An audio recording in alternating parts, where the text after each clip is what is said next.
क्या being PM of Pakistan हमारा काम मुकम्मल हो गया वहां पर तकरीर करके? पाकिस्तान कहां खड़ा है मकबूजा कश्मीर के मामले को लेकर? हमें उनको देना है material support, full material support. देखिए, मोदी ने बांग्लादेश में जाके कहा कि ये मुफ्ती बाहिनी आपको पता कौन थे? तो वो जो है उधर वो औरत जो इस वक्त प्राइम मिनिस्टर है, हसीना वाजिद, उसने कहा जी, उसने कहा कि जब बांग्लादेश का मामला शुरू हुआ हम हिलारी साहब, आप जो बात कर रहे हैं क्या वो किसी तौर मुमकिन है? आप जो सपोर्ट की बात करते हैं इंटरनेशनली, हम कितनी तरह की ऑब्जर्वेशंस के नीचे हैं? मोदी का तो फैसला हो गया है। आप मोदी की हरकतें देखें। क्या वो $6 बिलियन के लिए S-400 सिस्टम नहीं लिया है? क्या $3 बिलियन के लिए हेलीकॉप्टर्स और सरफेस टू सरफेस मिसाइल नहीं लिए?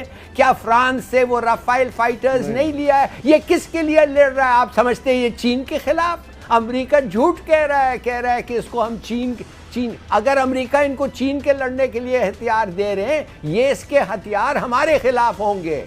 एक इंडियन सफीर ने मुझे कहा, इनफॉर्मली मुझे कहा, कहने लगा जिस दिन तुम्हारे न्यूक्लियर वेपन्स खत्म होते हैं 5 और बांग्लादेश बनेंगे। देखिए उनका मकसद, खास तौर मोदी का, उसका मकसद is clear, it is stated.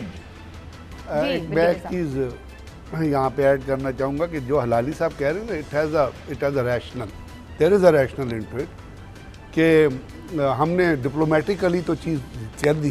Sir, हमने इनफ कर लिया डिप्लोमेटिकली? नहीं, हमें प्रिसीव ये नहीं करना चाहिए कि मोदी जो है इंडिया को तोड़ देगा। I don't agree with that. Modi की अभी आप मोदी की लेटेस्ट आप तकरीर सुने जो उसने जाके कुछ कॉर्पोरेट सेक्टर में की है, उसमें वो तमाम चीज़ें 370 से लेके सिटीजनशिप बिल एक्ट से लेके नीचे तक गिनवाता है और कहता है डन डन डन डन, यानी he is feeling proud of what he has done. क्या अमेरिकी सदर का जो दौरा रहा है, हिलाली साहब, इस दौरे को देखकर जहां पर पाकिस्तान की कोशिशों का सिर्फ ज़बानी कलामी एतराफ़, जो एलामिया आया वो कुछ और कहता है, और भारत के साथ बड़ी बड़ी डील्स आर्म्स हो जाना, पाकिस्तान कहाँ है खित्ते में इस सुपर पावर के सामने? और क्या भारत ही वो करीबी और जो वो हासिल करना चाहता है इन फ्यूचर, वो स्टेटस हासिल कर लेगा फिर?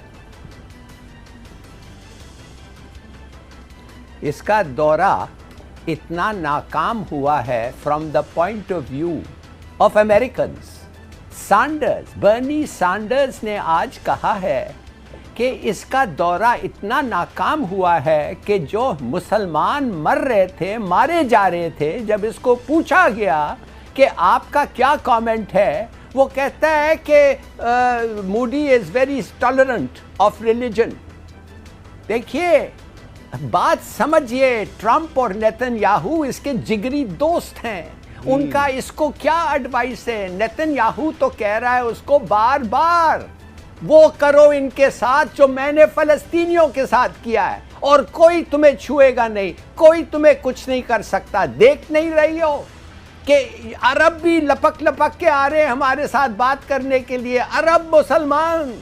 तो आप क्यों फिक्रमंद हैं? और America will look after the UN. एक वीटो और it's all over in the UN. UN एक डिबेटिंग सोसाइटी है।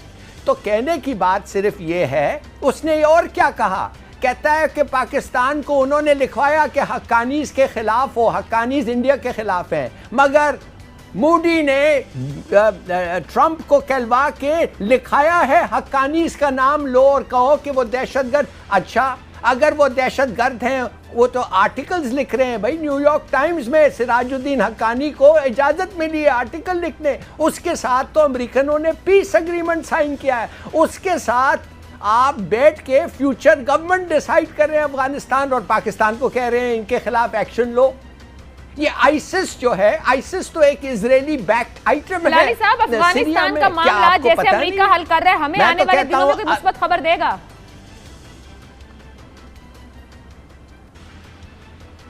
मुस्बत खबर क्या, ये होगा कुछ नहीं होगा। उधर ये साइन हो जाएगा अग्रीमेंट।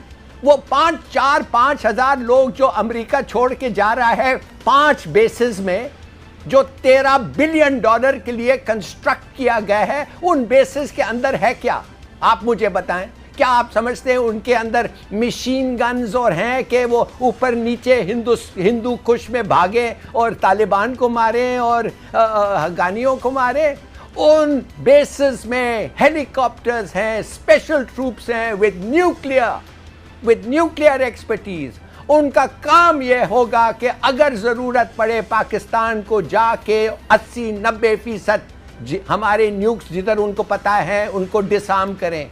एक प्लान है उनका, मैं नहीं कहता कामयाब होगा, बट दैट्स द प्लान। ठीक है, आप किधर खड़े हुए हैं? ये कहना कि ब्लैक एंड व्हाइट है हर चीज में, मैं नहीं कहता। जैसे ब्रिगेडियर साहब अच्छा चले मुझे दो फिक्रों में ये बताइए हिलाली साहब, हम किधर खड़े हैं? पाकिस्तान के फौज चले जाए कश्मीर के अंदर, हमारी प्लानिंग, हमारी स्ट्रेटेजी, हम किधर खड़े हैं?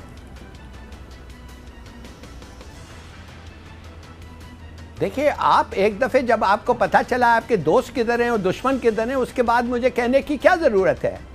अगर आप दुश्मन को दोस्त समझते हैं, you are in a problem. ठीक है, ब्रिगेडियर गजनफर साहब, अभी पहले भी बात हुई, भारत के साथ जो अमेरिका ने सिर्फ आर्म डील्स की हैं $3.5 अरब की हैं। जो हिलाली साहब का मौक़िफ़ है आपके सामने है, हम कहाँ खड़े हैं? इसमें किसकी जीत, किसकी शिकस्त हुई, या भारत अमेरिका का ताल्लुक और मजबूत हुआ और हमें सिर्फ एक लॉलीपॉप दे के एक बयान में कि जी कर रहे हैं? और बहुत देखिए, दो चीज़ें हैं, हिलाली साहब भी समझते हैं, दुनिया भी समझती है। जो डिप्लोमेसी होती है ना, it is for face of होती है या फोटोग्राफिक सेशन होता है। अब जो कुछ ट्रंप का जो विजिट हुआ, पॉलिसी आपने अपनी खुद मुरक्कब। कश्मीर के लिए ट्रंप का कोई किरदार हो सकता है? कश्मीर के लिए ट्रंप का कोई किरदार नहीं है। ट्रंप कश्मीर के लिए यूएनओ का भी कोई किरदार है। यूएनओ तो भाई खत्म हो गई है। नहीं, वो अपने आप को बार-बार सालिस के तौर पर रखते हैं। UNO has become UNC, United nation corporation, जिसका जनरल मैनेजर अमेरिका है। जब उन्होंने किसी मुल्क पे हमला करना होता है तो यूएनओ से 2 मिनट में करारदाद ले लेते हैं। जहां उन्होंने अमन कायम करना होता है, वहां आपका ये आया हुआ था ना यूएन के सेक्रेटरी जनरल, वो यहाँ के क्या कह रहे थे कि कश्मीर का मसला हल होना चाहिए वहां पे, यानी चाहिए, वो हमें पढ़ा रहे थे कि चाहिए।